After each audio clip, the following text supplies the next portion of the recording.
Apparently, that's what AI thinks I look like. Yeah, we're not doing that again. Welcome back, stranger. It was announced quite recently, as of early 2024, that New Line Cinema and their generous overlords Warner Brothers will be releasing a new chapter in the Lord of the Rings saga titled The Hunt for Gollum, returning our original trilogy alumni Francis Walsh and Philippa Boyens co-scripting, along with Gollum himself, Andy Serkis, directing. As you may recall, Andy Serkis was second unit director for the Hobbit trilogy and has since become a renowned director in his own right. Now, that announcement arrived on the back of the announcement for the anime stylized Ride of the Rohirrim. Producer's note, actually it's called War of the Rohirrim. The professor doesn't get anything right. Which likewise featured Lord of the Rings alumni, this time Miranda Otto, as you remember, as Eowyn. This time she'll be acting in more of a narrator capacity. The events happened several hundred years before the OG trilogy. And then that film arrived. I'm taking off the hat. And then that film arrived on the back of another announcement, this time for season 3 of Amazon Prime's Rings of Power series. You know, the one that all Lord of the Rings and Tolkien fans are most excited about. Actually, season 2. Now, all of these announcements of prequels, sequels, and reimaginings coming too fast and too furious, Tokyo Drift, beg a serious question. How much Lord of the Rings is too much?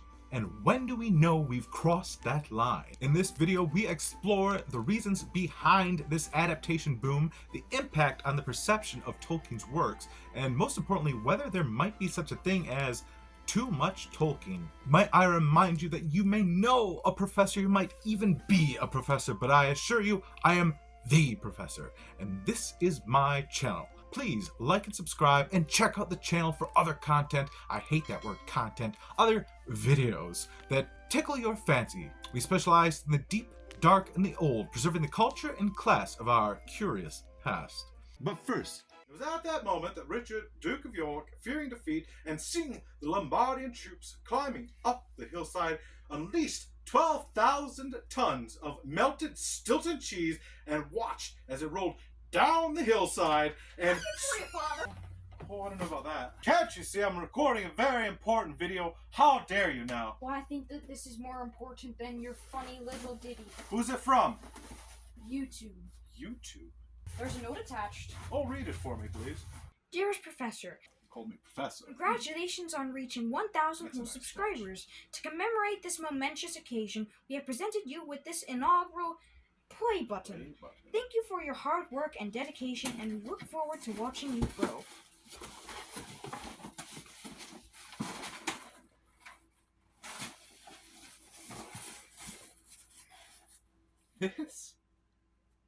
This is amazing! J.R.R. Tolkien's Middle-earth is a world of unparalleled richness and imagination, a vast and intricate tapestry of languages, cultures, and histories. His best-known works, The Hobbit, The Lord of the Rings, and The Silmarillion, have captivated readers for generations, and their influence on popular culture is indescribable. Modern fantasy, literature, cinema, and gaming owe everything to Tolkien, and probably more than their weight in Hobbit flesh. But in recent years, there has been a surge of Tolkien-based adaptations, with new movies and TV shows springing up like Uruk-hai and the Army of Saruman right out of the ground. While some fans of Tolkien and fantasy are excited to see their favorite characters brought to life, others are becoming increasingly concerned about the sheer quantity and disparaging quality of such projects. Spoon it right into our mouth and we shan't complain. Part 1. The appeal of Tolkien's works. Now, there are many reasons why Tolkien's works have been appealing for so long, proving enduringly popular going on 80, 90 years. His stories are filled with adventure, heroism, and timeless tropes of good prevailing over evil. It is very much the archetypal hero's journey, as put forth by Joseph Campbell. Think like Lord of the Rings, Star Wars, the Bible, Gilgamesh. Hero discovers quest, hero makes friends, hero adopts mentor, they go on a long journey, some of them die, and in the end, right prevails over might. But unlike before, never in the history of literature had an author created such a wealth of languages, histories, maps, lineages of this fictional world that did not exist, and well before even putting pen to paper for the story itself. It's very much world building 101. Tolkien laid the blueprint for modern literature, especially fantasy and sci-fi. And controversial take, nobody has since arrived at his level, let alone surpassed it in quality. Looking at you, the other double R, George Martin. Get good, old man. Let's wrap it up. Tolkien's works offer a sanctuary of wonder and escapism that few other fictional tales can match. His stories whisk readers away to a realm of magic, dragons, and elves, and other things, dark things, slimy things, redfish, bluefish, delivering a welcome respite from both the mundane drudgery and the terrifying uncertainties of actual life. Chapter 2: The Rise of Tolkien Adaptations. Walt Disney's Snow White, the first feature-length animated film, hit it big in 1937, just 1 year before The Hobbit hit shelves. It wasn't long before adapting J.R.R.'s modern fairy tale was on animators' minds. The first person to suggest or even attempt adapting Tolkien's work was Al Brodax, which, funny enough, is an anagram of Bad Lorax. He proposed an animated film adaptation of The Hobbit to Tolkien's publishers, and Tolkien himself was receptive to the idea. But that idea languished until 1960, when sci-fi fantasy curator Forrest J. Ackerman formally purchased the film rights to The Lord of the Rings. He planned to produce a live-action adaptation, but it never materialized. Even the Beatles were in discussion of adapting Tolkien's work as late as 1970, but the talks similarly fizzled out and the Beatles ended up breaking up, so that idea never surfaced. And it didn't really help that Tolkien didn't like the Beatles. In fact, he kinda hated them. He used to live a block down from their practice space, and they would keep him up at hours with their loud raucous, creating what Tolkien referred to as a noise indescribable. Besides several radio, stage, and foreign language adaptations, the only English-speaking adaptations available for the longest time were cartoons. The 1977 Rankin Bass-produced Hobbit cartoon, the 1978 theatrical Lord of the Rings animation by Ralph Bakshi, which told barely half of the story and never truly concluded, and the 1980 Return of the King animation, again produced by Rankin Bass, that more or less picked up where Bakshi left off and actually conclude the story totally, but with plot holes and some inconsistencies. Still, for almost 50 years since the publishing of Rings and more than 60 years since The Hobbit, to see living flesh actors portray Bilbo, Gollum, Gimli, and Saruman was never more than a pipe dream as seen in Galadriel's mirror. Likely reasons why might include the unwillingness of studios to invest the enormous sum required to create such a production that would take probably, and what eventually was, years to produce. Likewise, the technology wasn't quite up to snuff, and to produce dragons and magic convincingly on screen wasn't really something people felt they could pull off. Now, I'm no artist, but it's easier to draw a dragon than create one life to scale. Scale to life? What's the expression, scale to life? Full size. Actually, I am an artist, but for the sake of rhetoric. By the way, here's my dragon. Now, let's fast forward to December 2001. What was, for me, felt like about 5 or 6 years ago, but was actually like 23 years ago. Holy God, I am old. Either way, it felt like yesterday. For the sake of this narrative, we are fast forwarding and not backing up. Come on, stay on track. Follow with me here. That was when Peter Jackson's Fellowship of the Ring hit theaters. Not only was a new generation exposed to the magic of Tolkien, but in a way never before realized. Was it good? Yeah. Really good. Parts 2 and 3 of the trilogy released sequentially in the following 2 years and combined grossed more than $3 billion worldwide and earned 17 Oscars. And did people want more? Yes, but that opened a can of worms squirmier than expected. Chapter 3: The Floodgates Open. Jackson's success paved a way for new Tolkien adaptations, starting as early 2006, literally while the ink was still drying on the press release for Lord of the Rings Return of the King, were they trying to adapt The Hobbit. Originally one film planned and then flirting with the idea of 2 films and then back to 1 film, and then Guillermo del Toro was expected to direct, and all of a sudden we have 3 films directed by Peter Jackson again.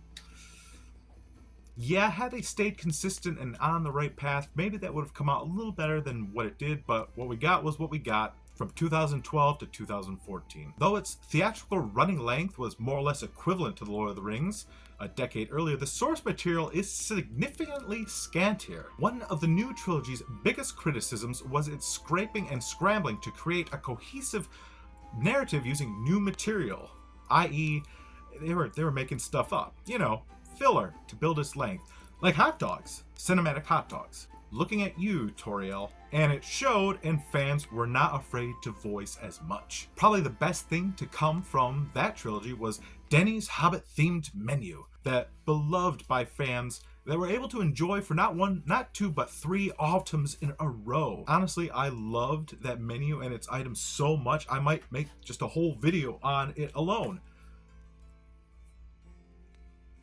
Link up above?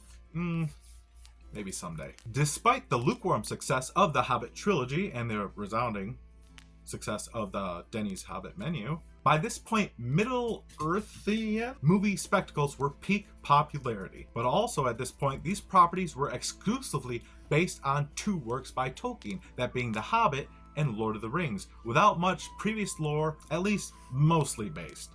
Again, looking at you, Toriel. And then some things happened in the world of Hollywood. Thanks to Marvel's adaptation of Iron Man, then its acquisition by Walt Disney, and the spin-off movies that came henceforth, which ended up creating what we refer to now as a cinematic universe, bells and dollar signs start to go off in the heads of studio executives. And then a coin, or rather a ring, flipped. But we'll get to that ring in a moment. Not quite an adaptation, but still part of the conversation. We must mention how in 2019, Searchlight and Disney released Tolkien, a film about J.R.R. Tolkien's early life and involvement with World War I. Very shortly thereafter, post-pandemic, in 2022, Amazon Prime Video debuted The Rings of Power, a series set in the second age of Middle-earth, quite outside of and very much earlier than Lord of the Rings and The Hobbit, which everybody was stoked for. At first. It's fine. It's fine. It's fine. It's fine. 2 years later, and now it's like that scene during the siege of Saruman's tower, when the Ents, fed up with his abuse toward nature and trees and wildlife in general, decide to tear down his industrial mechanism and very literally burst the dam, flooding the fires of orcish industry. Like an incalculable amount of unwanted water flowing in, fans went from demanding more Lord of the Rings, and upon tasting it, to choking on it. So, why so much? Why now? And why isn't anybody excited? Chapter 4. Christopher Tolkien. Back to that ring. Since his death, the rights and values of Tolkien's life's work have been managed by his estate, a consortium of relatives and solicitors, and executed by the senior-most member of his family. Until 2017, that person was Christopher Tolkien. Christopher, the son of J.R.R. Tolkien, played a significant role in shaping the landscape of Tolkien adaptations. As the literary executor of his father's estate, Christopher held the responsibility of safeguarding the integrity of Tolkien's works. And boy howdy, safeguard did he. Remember that dam illusion I made in regards to releases? Well, Christopher was that dam, holding back the water of every studio executive and video game designer, and any yahoo who wanted to turn Lord of the Rings into a line of Legos. But not Lord of the Rings, or The Hobbit for the matter, just everything else. That's why all the adaptations were The Hobbit and Lord of the Rings. More on that in a minute. Christopher Tolkien's concerns about adaptation stemmed from the potential dilution of the source material, commercialization preferring spectacle over faithfulness, and compromises that might undermine his father's work, his message, his long-term vision. Christopher feared that one of the greatest literary contributions in history would be regularly reduced to decorating Burger King cups. Ever the steadfast guardian of his father's literary legacy, Chris Tolkien expressed profound disapproval of the cinematic approach. In a 2001 interview with the New York Times, Chris Tolkien echoed that frustration, lamenting the extreme silliness and incompetence of a particular director, we won't name names, and his perceived disregard for the source material. This sentiment was further emphasized in a 2008 interview with The Telegraph, where he declared the entire endeavor deeply distasteful, leaving no room for ambiguity about his stance. Finally, in a 2011 interview with The Huffington Post, his disapproval reached a crescendo. He deemed the film, the original trilogy, a complete disaster. In his words, "A film based on a book that is essentially a Christian work of art, and is being made by people who have no understanding of it." These pronouncements make it abundantly clear that Christopher held a strong and unwavering commitment to his father's work, having edited it for some 60 years since his father's death. He was committed to the vision, and he wanted to amplify it word by word in text alone, nothing big, no fart jokes, no cartoon blood splatters, of which Peter Jackson was renowned for.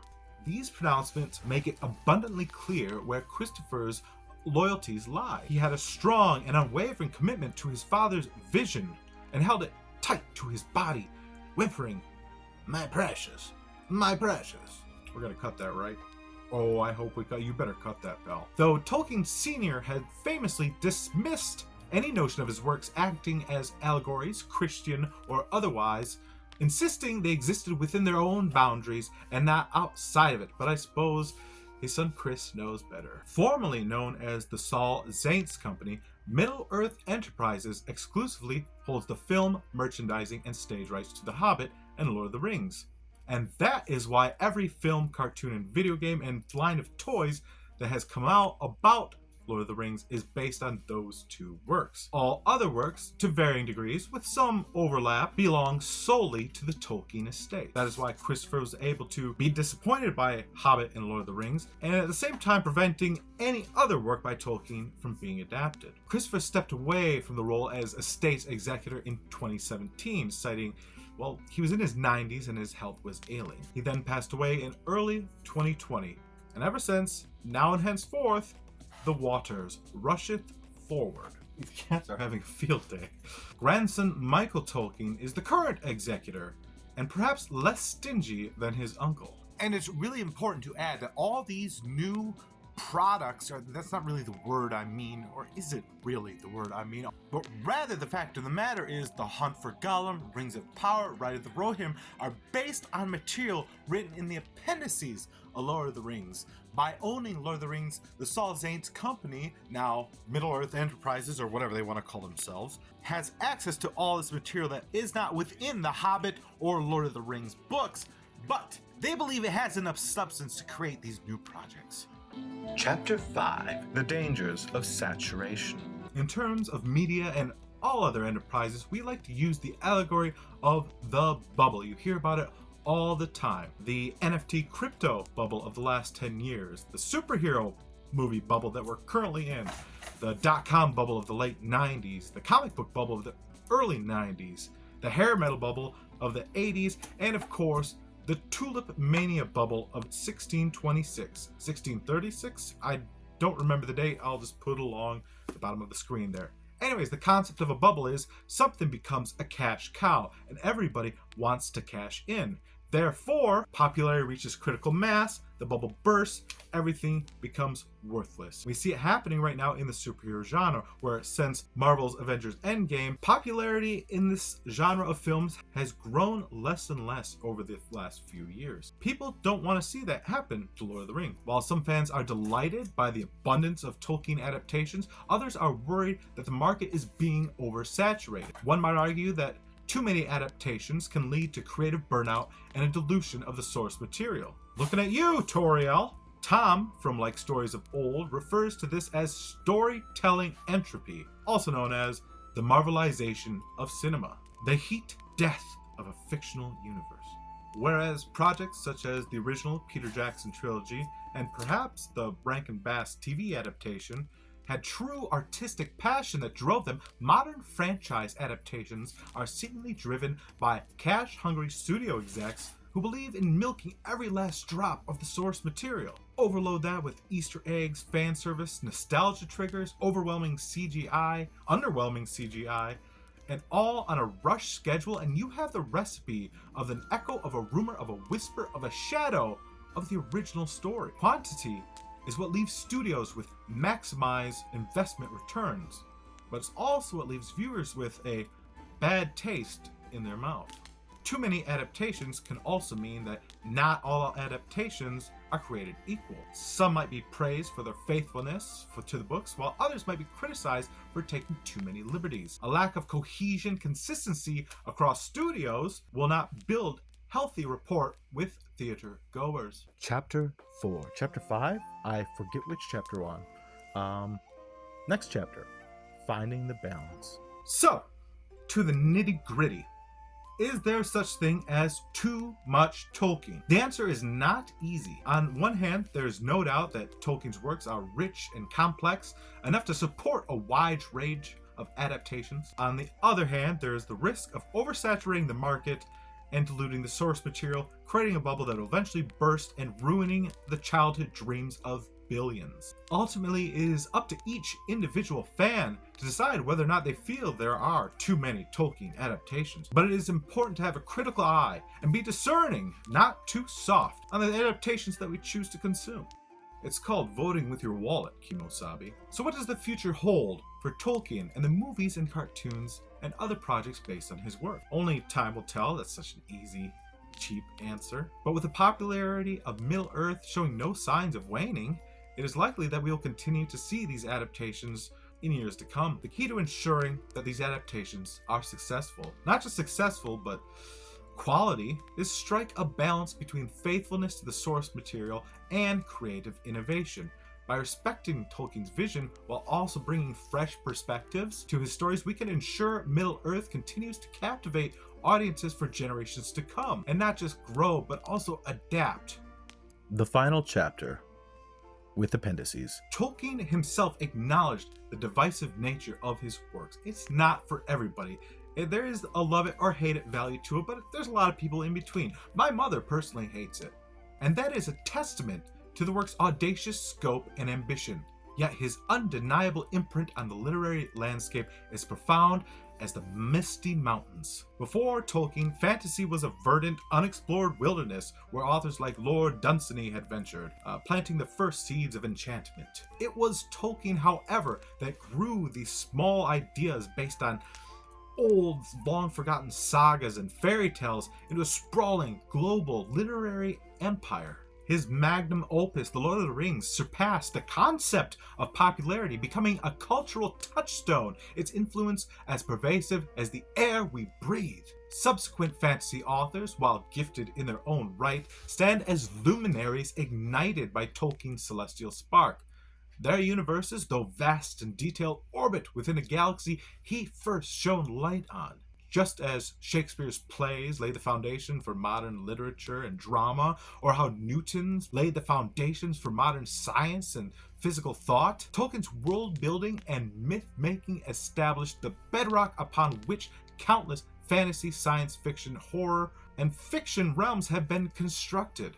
His creation of Middle-earth was not merely a literary achievement, it was a geological event, forming a new continent of imagination. Tolkien's Middle-earth is a universe of unparalleled depth and complexity, a tapestry woven with threads of mythology, history, linguistics, philosophy, all those things that he was an expert in. His characters are not merely archetypes, but fully realized individual, blood-pumping flesh creatures that have names and thoughts and ideas and dreams that we swallow up like free pudding. Their story is echoing through the ages. The scope of his vision is staggering, encompassing everything from the grandeur of elven lore, gritty agrarian working class lifestyle of hobbits. His influence transcends genre, resonating with readers on a profound level. His work is a testament to the spirit of human capability, the capacity of human potential in the face of adversity, gods, evil, monsters, and the wonder of adventure and the enduring power of storytelling. I have a condition. It's very much like when the first Europeans made contact with the Western Hemisphere and its peoples. We were just after some spices. We were just in the game for some nutmeg. We didn't expect an entire new continent. So there's going to be lots of new movies rolling out. Live action, animated, and otherwise. Some of them, hopefully, will be great. Maybe even amazing. Will they topple the original Lord of the Rings trilogy? That might be a bit too optimistic. But I think some of them are going to be pretty okay. I think we're going to enjoy them. Yes, there will probably almost definitely be some more stinkers along the way. But what's the worst that can happen? While I just minutes ago recently finished buttering up the tantamount achievements of Tolkien and his literary genius, one must remember, they really are just stories. They're not real. It might seem like religion at times, but in the end, we go about living our own real daily lives. And everything else is just fairy tales.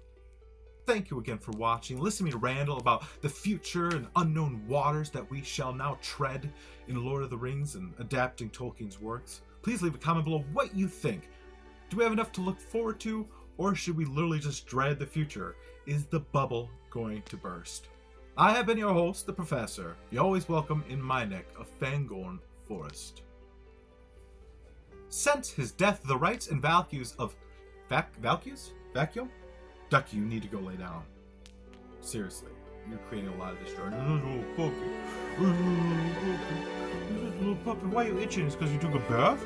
Is it because you took a bath? Or is that the sweet spot? Is that the sweet spot? Since his death, the rights and values, I did it again, values. These pronouncements make it